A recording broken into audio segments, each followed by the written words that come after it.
Welcome to cyber ক্যাফেওয়ালা। আজকে আমি আপনাদের জন্য নিয়ে এসেছি আধার কার্ডের ডকুমেন্ট আপডেট।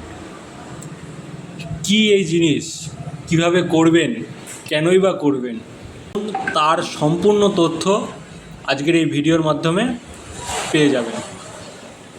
আধার কার্ডের ডকুমেন্ট আপডেট। আপনার আধার কার্ডের বয়স যদি 10 বছর হয়ে গিয়ে থাকে তাহলে আপনাকে ডকুমেন্ট আপডেট করতে হবে, আর এটা ম্যান্ডেটারি।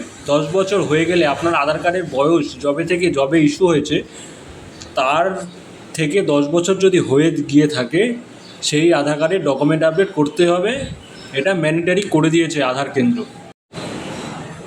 কোনো দিন ব্যাংকে গিয়ে টাকা তুলতে গেলে ব্যাংক থেকে বলেছে যে ব্যাংকের কেওয়াইসি পেন্ডিং পড়ে রয়েছে, কেওয়াইসি করতে হবে।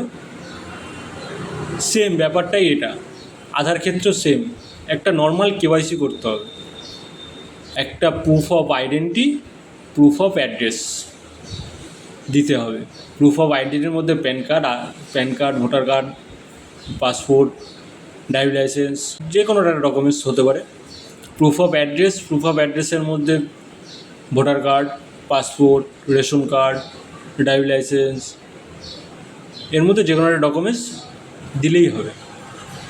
তা আমরা এটা কিভাবে করব চলুন সেটা দেখে নিই। এবার আমরা নর্মালি গুগলে এসে uidai.gov.in সার্চ করব, করে ভাষা চয়েস করব।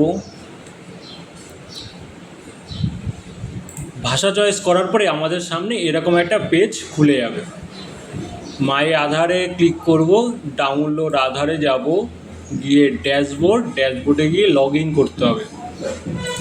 লগ ইন অপশানে ক্লিক করে লগ ইন করব। আমরা এখানে এবার আধার নম্বর দেব, আধার নম্বরটা দিয়ে দিই। তারপরে আমরা এখানে ক্যাপচা দেব, ক্যাপচাটা আমরা দিয়ে দিই। তারপরে লগ ইন উইথ ওটিপি করব। এবার আমার মোবাইলে একটা ওটিপি এসছে, দেখে নিই আমার মোবাইলে ওটিপি ঢুকেছে নাকি। আধার কার্ডের সাথে যে মোবাইল নম্বর লিঙ্ক করা সেই মোবাইলেই ওটিপিটা ঢুকবে, এটা ফলো করতে হবে। সেই মোবাইলটা নিয়েই এইটা করতে বসতে হবে। আমার মোবাইলে ওটিপি ঢুকে গেছে। আমি ওটিপিটা এখানে দিয়ে দিলাম, দিয়ে লগ ইন করে দিলাম।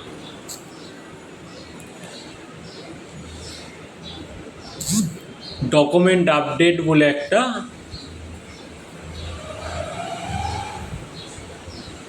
এখানে দেখুন আধারের আমার লগ ইন পেজ খুলে গেছে। এখানে আধার ডকুমেন্ট বলে একটা অপশান রয়েছে, সেটাই নর্মালি আমরা ক্লিক করব, করে নেক্সট। এই যে আমার নাম, যে ডকুমেন্টটা আমরা আপলোড করব এখানে, সেটা ভালো করে আমরা চেক করে নেব। এই ডকুমেন্টসগুলো আমরা ভালো করে চেক করে নেব যে ডকুমেন্টে আমাদের নামটা যে এই নামই আছে কি না, অ্যাড্রেস, এই ডেট অফ বার্থ তো এইটাই আছে কি না, এবং অ্যাড্রেস এটাই আছে কি না। এটা কিন্তু খুব ভেরি ইম্পর্টেন্ট। যে ডকুমেন্টগুলো আমরা আপলোড করবো সেগুলো যদি কোনো একটা মিসম্যাচ হয় তাহলে কিন্তু অ্যাপ্লিকেশান রিজেক্ট হয়ে যাবে। যেমন ধরুন শঙ্কর বিশ্বাস এখানে নাম আছে, SANKRBISWAS। এখানে ধরুন অন্য কোনো যে ডকুমেন্ট আমরা আপলোড করছি সেই ডকুমেন্টসে দেখা গেল আমার নাম রয়েছে SHANKR। শঙ্করে যেমন এখানে আছে SANKR, সেখানে ডকুমেন্টটাই আছে দেখ SHANKR, তাহলে কিন্তু সেই ডকুমেন্ট রিজেক্ট হয়ে যাবে। সুতরাং ভালো করে আমরা চেক করে নেব যে ডকুমেন্টটা আমরা আপলোড করব সেই ডকুমেন্টটায় যেন এই নাম, এই ডেট অফ বার্থ, এই অ্যাড্রেস থাকে। তারপরে এখানে I verify that about details are correct. Next আমরা দুটো ডকুমেন্টস চয়েস করব। প্রথমে প্রুফ অফ আইডেন্টিটির মধ্যে এতগুলো ডকুমেন্টস রয়েছে, তুমি যে কোনো একটা ডকুমেন্টস আপলোড করতে পারো। Driving licence, Indian passport, normal যেগুলো আমাদের কাছে থাকে, ড্রাইভিং লাইসেন্স থাকতে পারে, ইন্ডিয়ান পাসপোর্ট থাকতে পারে, তারপরে রেশন কার্ড থাকতে পারে। রেশন কার্ডটা প্রুফ অফ আইডেন্টিটি না দেওয়াই ভালো, ওখানে আমাদের ফটো থাকে না। SC/ST সার্টিফিকেট দিতে পারি আমরা, ভোটার কার্ড দিতে পারি, ভ্যালিড ভিসা দিতে পারি। এইগুলো নর্মালি আমাদের কাছে থাকে, এগুলো আমরা দিতে পারি।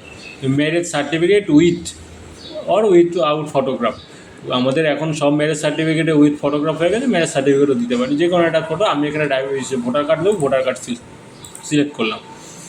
প্রুফ অফ অ্যাড্রেসে এবার এখানে আরেকটা জিনিসও আছে যেটা ভালো করে মাথায় রাখবে। যেখানে যেই ডকুমেন্টস আমি প্রুফ অফ আইডেন্টিটি দেবো সেই ডকুমেন্টটা কিন্তু আমরা প্রুফ অফ অ্যাড্রেসে দেবো না। দুটো দুটোতেই যেন সেম ডকুমেন্টস না হয়, দুটোতে যেন দুরকম ডকুমেন্টস থাকে, এটা আমরা চেষ্টা করব দেওয়ার। তাহলে এটা 100% সাকসেস হবে, না হলে কিন্তু রিজেক্ট হলেও হতে পারে। ওখানে ভোটার কার্ড সিলেক্ট করেছি, এখানে আমি রেশন কার্ড সিলেক্ট করলাম। এবার দুটো ডকুমেন্টস আমাদের এখানে আপলোড করতে হয়। ভোটার কার্ডটা আমার সেটআপে যেখানে আমি সেভ করে রেখেছিলাম সেখান থেকে আমি ভোটার কার্ড সিলেক্ট করলাম। রেশন কার্ডের ক্ষেত্রেও আমি আর একটা ডকুমেন্টস সিলেক্ট করে রেখেছিলাম, সেভ করে রেখেছিলাম, সেটাও আমি সিলেক্ট করে নিলাম, করে ওপেন। দুটো ডকুমেন্টস আমার দেওয়া হয়ে গেছে। আই হেয়ার বাই কারেক্ট বলে আমি এটা টিক করে নেক্সট করে ওকে। আমাদের এই পয়েন্টটা ভালো করে মাথায় রাখতে হবে যে আমাদের 14/6/2026 এটাই আমাদের লাস্ট ডেট এখনও অবধি দেখাচ্ছে, এখানে ফ্রি অফ কস্ট রয়েছে। এই ডেটের ভিতরে এটা যাতে কমপ্লিট করে দিই, তারপর লাস্টে সাবমিট।